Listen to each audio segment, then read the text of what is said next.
The beginning. The evening sky stretched in golden hues over the city skyline as Emma Warren stared at her reflection in the mirror, the shimmer of her silk gown glinting like liquid light. Yet beneath the layers of beauty and elegance was a quiet ache, a feeling that she couldn't quite name. It had been years since she had last recognized the woman looking back at her, once vibrant and full of dreams, now hidden behind a smile she wore out of habit. Not happiness across the hallway.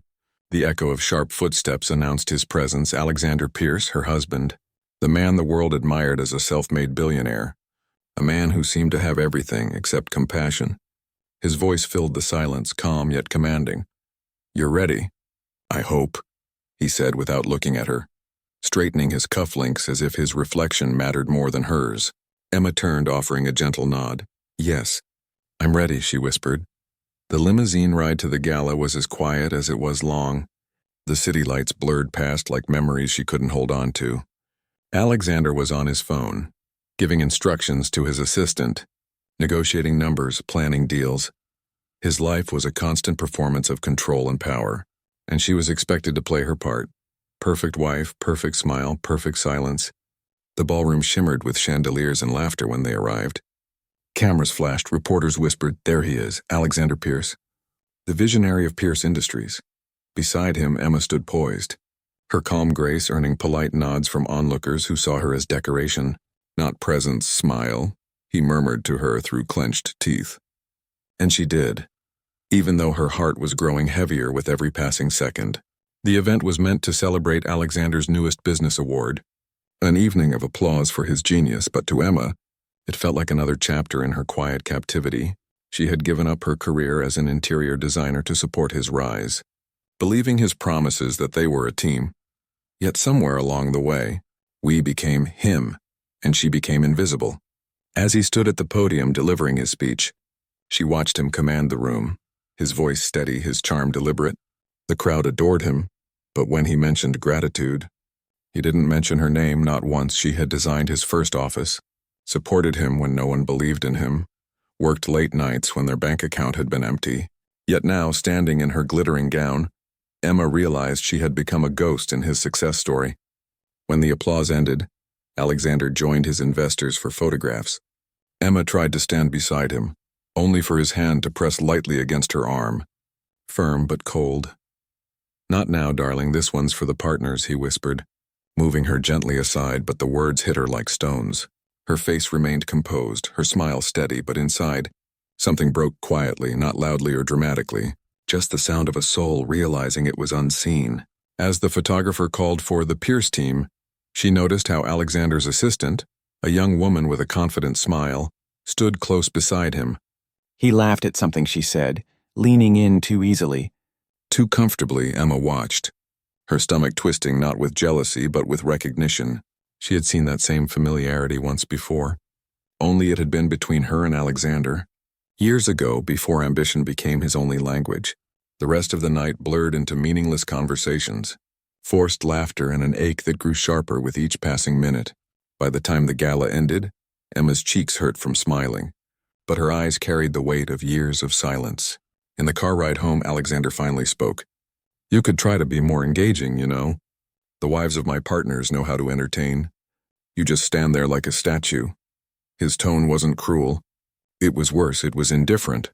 "I'm not good at pretending anymore," she replied softly, her gaze fixed on the passing city lights. He looked at her briefly, confusion flickering across his face. "Pretending? What are you talking about?" "Pretending to be happy," she said, her voice calm, almost serene. The silence that followed was heavy. Alexander shifted uncomfortably, unable to respond. The truth, after all, was something he never learned to handle. When they reached home, Emma walked straight to the balcony, the night air cool against her skin. From their penthouse view, the city seemed endless, alive, full of possibilities she no longer touched.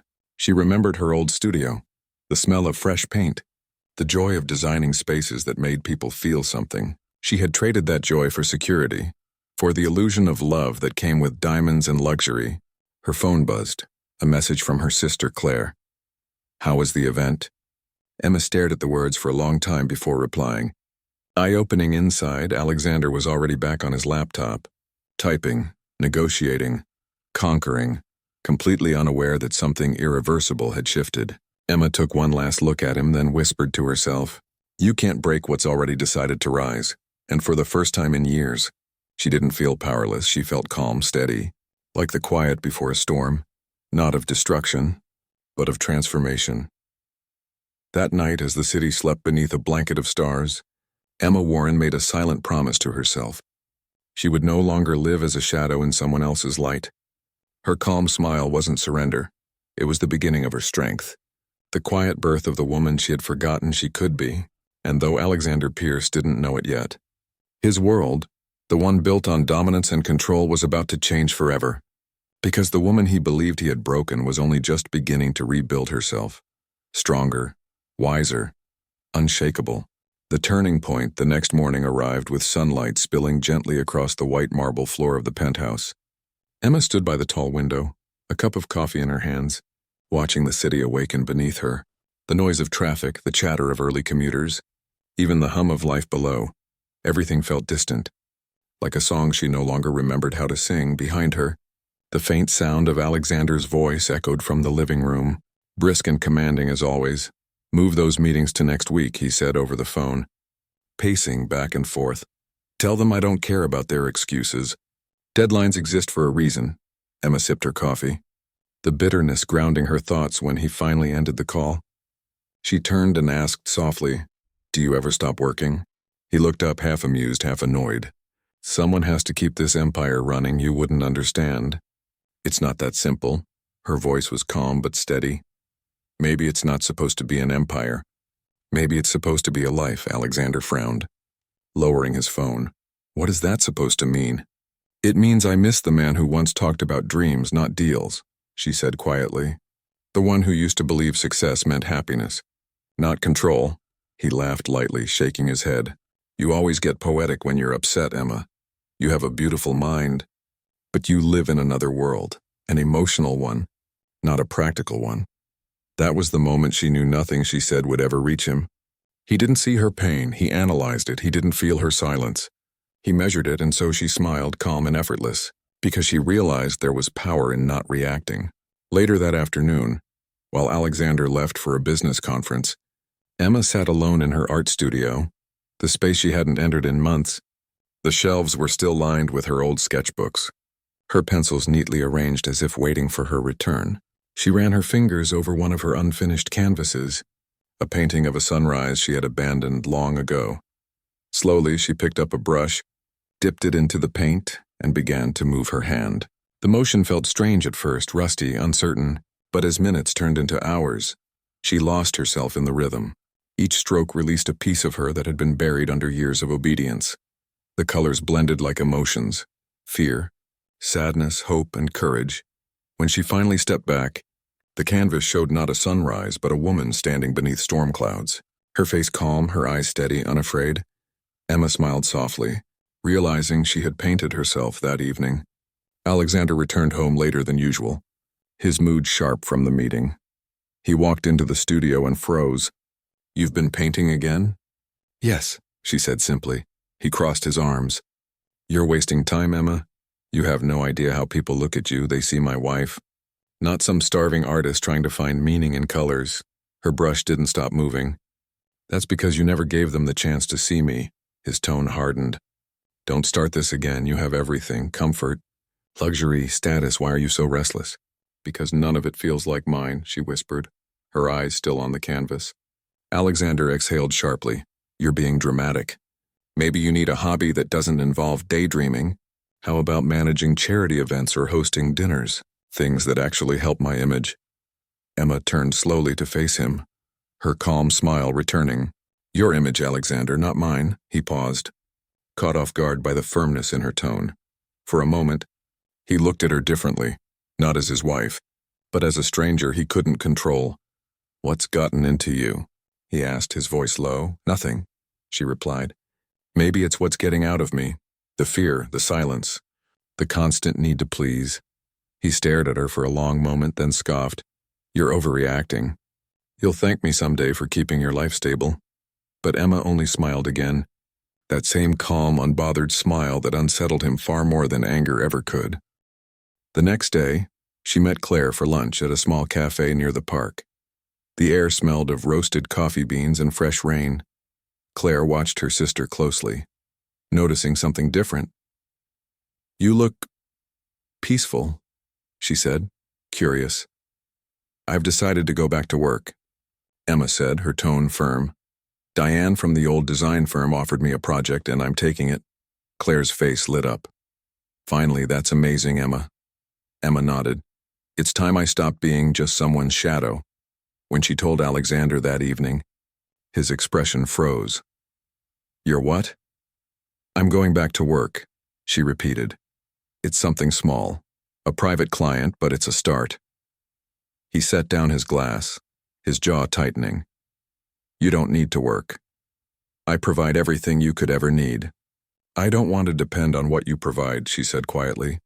"I want to create something of my own again." The tension filled the room like thick smoke. Alexander stood, his pride bristling. "You think designing living rooms compares to what I do?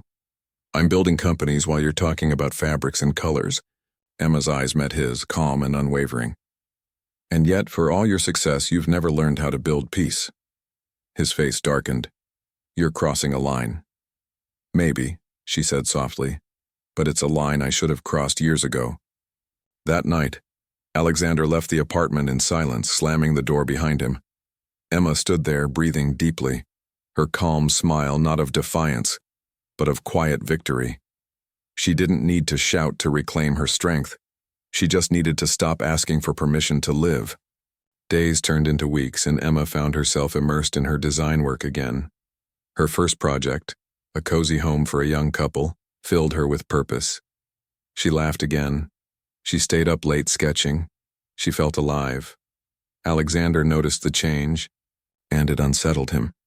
He started arriving home earlier, trying to control her schedule, offering lavish gifts, expensive jewelry, even suggesting they travel. But Emma had found something he couldn't buy, herself.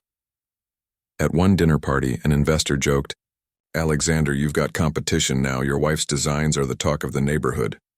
Alexander forced a smile, but his hand tightened around his glass. "Yes," he said coolly. "She's been experimenting."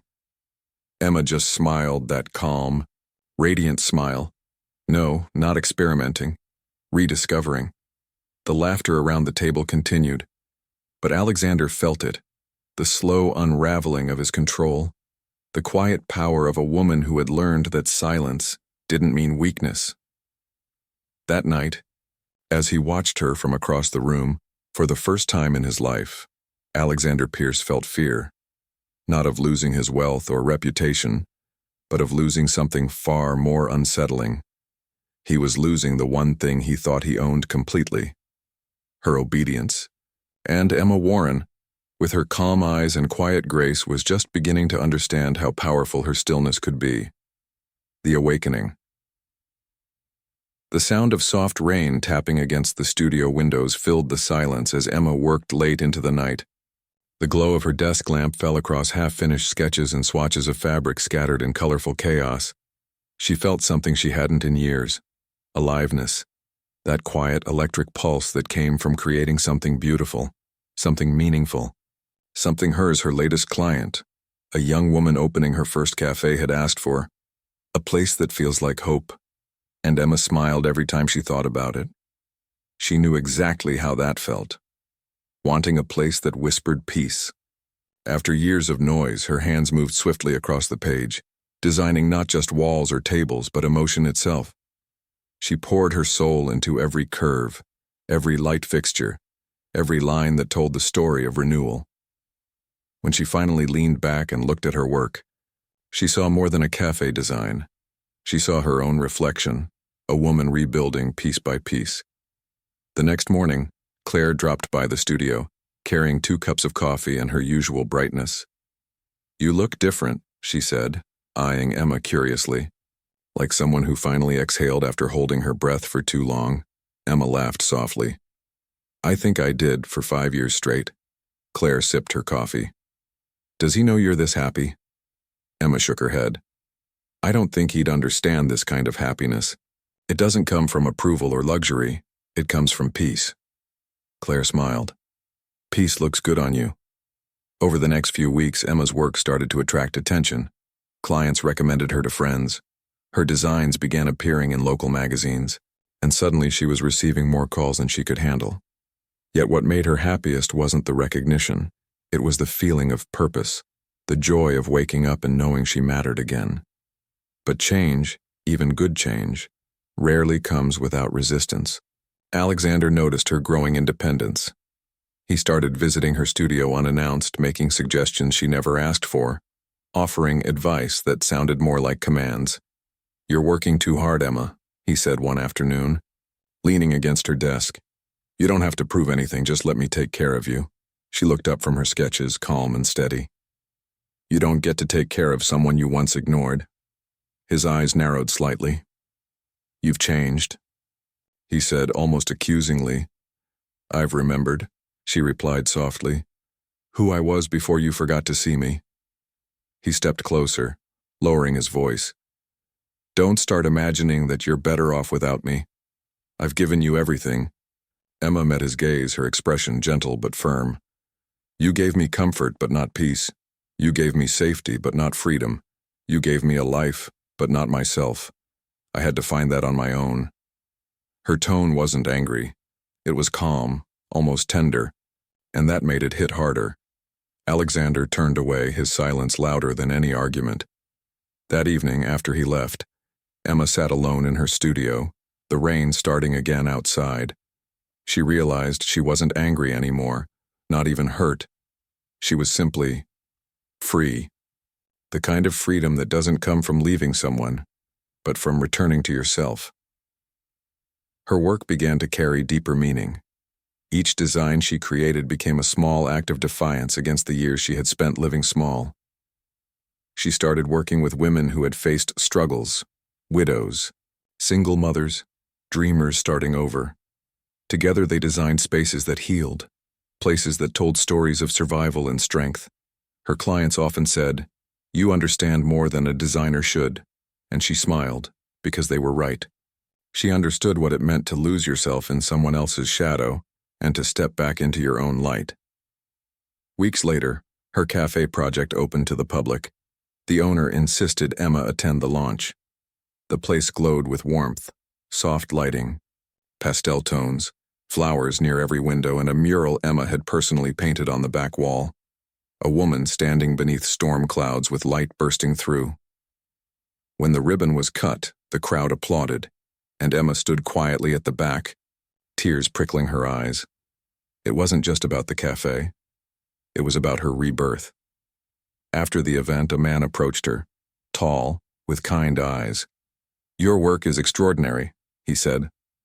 "I'm Daniel Hayes, an architect. I've been following your projects." Emma smiled politely. "Thank you, that means a lot." He extended his hand. "I'm working on a community center focused on mental health and art therapy. I think your design philosophy would be perfect for it." For a moment, Emma hesitated, then nodded. "I'd love to collaborate." That collaboration became more than a project. It became a connection. Daniel was different, patient, sincere. He asked questions that showed interest, not ownership. He listened when she spoke, really listened, and for the first time Emma felt seen not as someone's wife or as an accessory to success, but as a person worth hearing. Claire noticed immediately. "You're glowing again," she teased. "Don't tell me it's just about lighting and architecture." Emma laughed. "Maybe it's about light, the kind that comes when someone looks at you and doesn't try to dim it." With Daniel, she rediscovered laughter, trust, and gentleness. But what she valued most was the way he never tried to fix her. He simply stood beside her, letting her grow at her own pace. Meanwhile, Alexander watched from afar. His empire still stood tall, but the silence in his home was deafening. His business awards couldn't drown the echo of her absence. Every victory felt hollow. Every celebration empty. He began to realize too late that control isn't love and that power means nothing when you have no one to share it with. One afternoon, he appeared at her studio door, holding a small envelope. "You're hard to reach these days," he said with a faint smile that didn't reach his eyes. Emma looked up from her desk. That's because I stopped waiting to be found. He stepped closer, placing the envelope on her table. Divorce papers, he said quietly. I've signed everything. You deserve your freedom. For a moment, she said nothing, only nodded. Thank you. He hesitated, his voice trembling slightly. I thought power would make me unstoppable, but you walking away destroyed everything I built. You didn't yell. You didn't fight, you just smiled. And somehow that broke me. Emma looked at him with quiet compassion. It wasn't my smile that broke you, Alexander. It was your reflection in it. You finally saw who you became. He nodded slowly, defeated. I hope you find what you're looking for. I already have, she said simply. When he left, she stood by the window, the sun breaking through the clouds. The city sparkled in the light, alive, hopeful, new. Emma breathed deeply, feeling peace settle into her bones. It wasn't the end, it was the beginning of her story. Because true strength doesn't come from shouting or fighting. It comes from knowing your worth so deeply that no one's silence can make you doubt it again. And Emma Warren, once the quiet woman behind a powerful man, had become the author of her own destiny, calm, radiant, unbreakable, the resolution. The months that followed felt like a sunrise that never ended. Every day, Emma woke up with a quiet kind of joy, the kind that didn't come from excitement or luxury, but from peace. She spent her mornings sketching new designs in her sunlit studio, her afternoons meeting clients who came to her not because of her name, but because of her vision, and her evenings watching the golden light fade across the skyline she once viewed from behind glass. Now it belonged to her. Her collaboration with Daniel grew into something beautiful. The community center they designed together wasn't just a building, it was a sanctuary, a place for people healing from trauma to rediscover themselves through art. As they worked side by side, their friendship deepened naturally. Effortlessly, there was laughter, long conversations about life, pain, and purpose, and moments of silence that didn't need to be filled. Daniel never rushed her. He understood that some hearts take time to trust again. One evening, as they stood in the nearly finished hall of the center, paint cans scattered across the floor, Emma looked around at the space they'd built. The walls were covered in soft colors, and the wide windows bathed everything in light. Do you ever think about how places can hold emotions? She asked, her voice thoughtful. Daniel smiled. Every day. I think that's what makes your work so special. You don't just design spaces, you give people a way to breathe again. She turned toward him, her expression calm and warm. I think that's what I needed too. To learn how to breathe again, he nodded, his eyes soft. And now that you have, what comes next? Emma smiled faintly. Living it, I suppose, and maybe helping others find the same peace. Their eyes met, and for the first time in a long time, she didn't feel the need to hide her emotions. She didn't feel small or uncertain, she felt whole. When the center opened, the mayor called it a home for healing, but for Emma, it was something deeper. It was proof that broken things could become beautiful again. People walked through the doors, smiling, painting, laughing, and she realized that all her pain had become the foundation of something meaningful. Weeks later, she received an invitation she didn't expect, a charity gala hosted by Pierce Industries, the same event where, a year ago, she had first realized how invisible she'd become. Her first instinct was to ignore it, but then she thought about it differently. This wasn't about him anymore. This was about showing up for the woman she'd become that evening. Emma wore a simple navy gown, elegant but unpretentious. Her hair was tied back loosely, her posture graceful as she entered the ballroom. Whispers followed her, the same kind of whispers that once made her nervous. But tonight they only made her smile. Across the room, Alexander noticed her. He was standing near the stage, surrounded by investors, his confidence still intact but dulled by something unspoken. Their eyes met across the crowd, and for a moment, the noise of the room faded away. There was no anger. No regret, just a silent understanding that the chapter was closed. He approached her slowly, offering a polite nod. You look, well, he said, his voice quiet. I am, she replied simply, her calm smile returning. Life has been kind to me, he hesitated. You've changed everything, Emma, even the way I see myself. I thought power made me strong, but watching you walk away showed me what real strength looks like." She met his eyes, her tone gentle but unwavering. "We all find our lessons in different ways. Alexander, I hope you find peace too," he nodded. Looking humbled. "You already have," Emma smiled faintly. "Yes, I have." They parted without bitterness, without the need for apologies or promises, just the quiet closure that comes when two people finally understand that love without respect was never love it. As the evening went on, she met with colleagues, clients, and journalists who admired her work. But she stayed only long enough to be courteous before slipping out onto the balcony. The city lights shimmered beneath her like constellations, and for a moment she closed her eyes and breathed it all in. The freedom, the peace, the life she had built with her own hands. She heard a familiar voice behind her. "I thought I'd find you out here," Daniel said. Stepping into the light, he handed her a glass of sparkling water. "You looked beautiful in there, confident." "Untouchable," Emma laughed softly.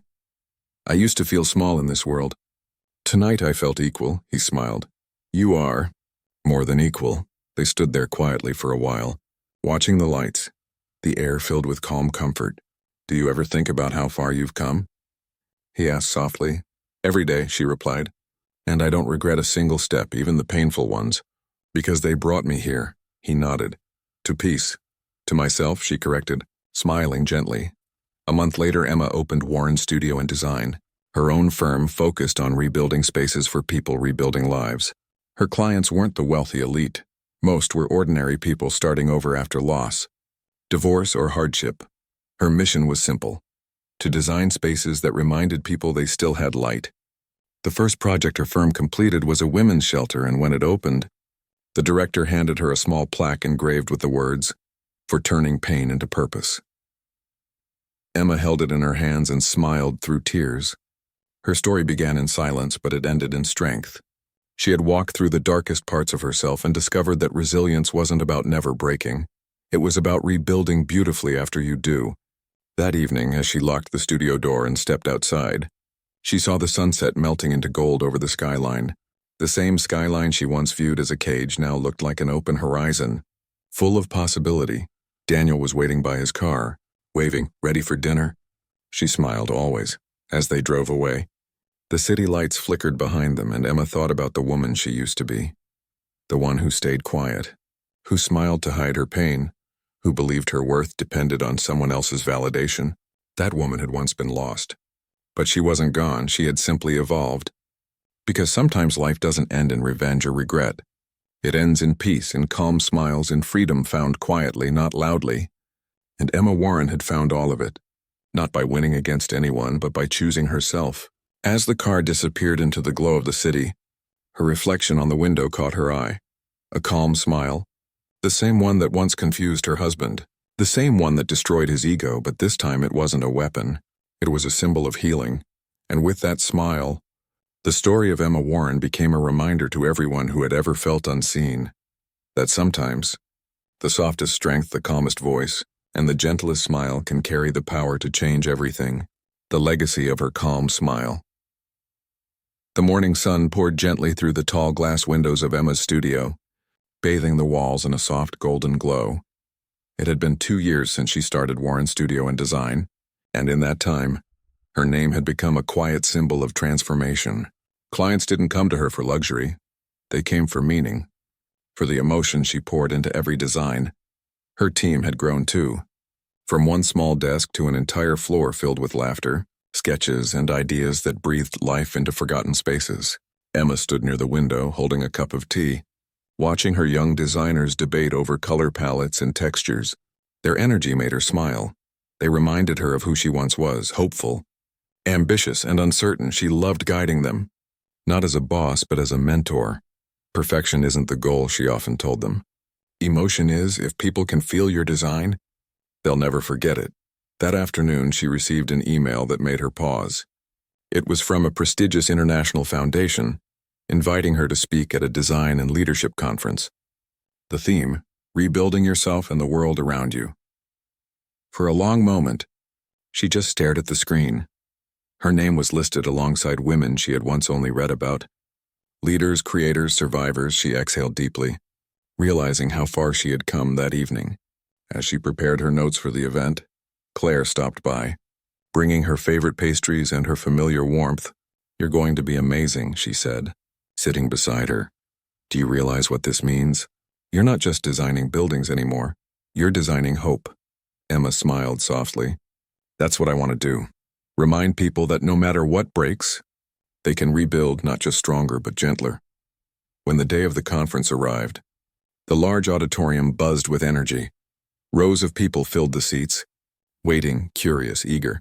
Emma stood backstage, her heart steady but her mind full of memories. Of the woman who once stood quietly beside a man who never saw her, of the sleepless nights when she doubted her worth, and of the calm smile that changed everything. When her name was announced, she stepped onto the stage to warm applause. The spotlight was bright, but she no longer feared it. She looked out at the sea of faces and began.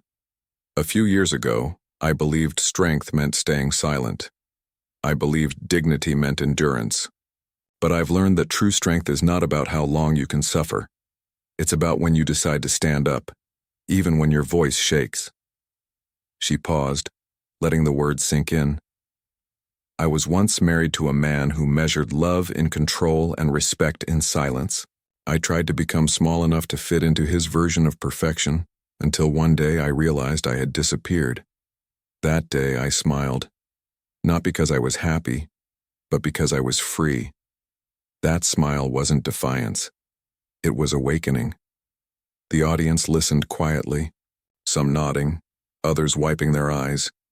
"I left everything I knew and started again. I had no plan, no wealth, no guarantees, but I had belief that peace was worth rebuilding for, and I promise you, it is.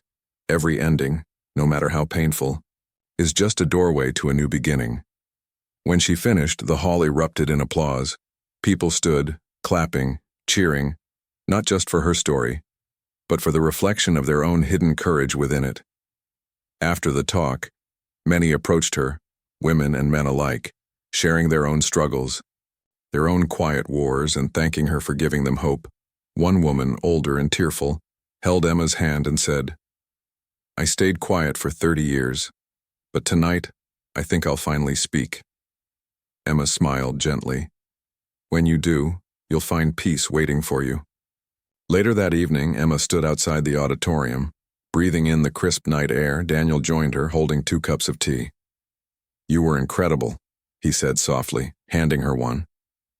She looked at him, eyes reflecting the city lights.